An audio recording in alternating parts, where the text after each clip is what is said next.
एक घर में एक बुढ़िया और उसकी बहू रहती थीं। दोनों ही सारा दिन लड़ती रहती थीं। हर छोटी छोटी बात पर झगड़ा हो जाता था।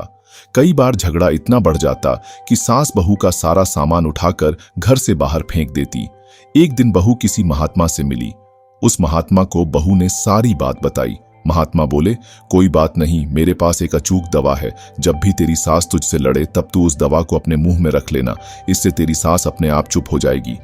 बहू ने तुरंत ही वह दवा एक शीशी में भर ली। अब बहू ने घर आकर दवा की परीक्षा करना शुरू कर दी। जब भी बुढ़िया अपनी बहू को कुछ बोलती, बहू तुरंत वह दवा अपने मुंह में रख लेती। इससे काफी असर दिखाई दिया। धीरे धीरे सास और बहू का लड़ना कम हो गया। बहू खुशी खुशी उस महात्मा के पास गई और बोली, गुरुजी, आपकी दवा तो बहुत ही कारगर सिद्ध हुई। आपने यह दवा कैसे बनाई, जरा मुझे बता दीजिए। मैं घर में ही बना लूंगी, बार बार आना जाना मुश्किल होता है। महात्मा जी मुस्कुराए और बोले, इसमें कुछ नहीं, सिर्फ शुद्ध जल है। तेरी समस्या का हल तो तेरे चुप रहने से हुआ।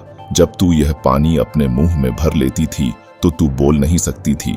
तेरी चुप्पी देखकर तेरी सास का सारा गुस्सा भी शांत हो जाता था। इसी को तो कहते हैं, एक चुप 100 सुख।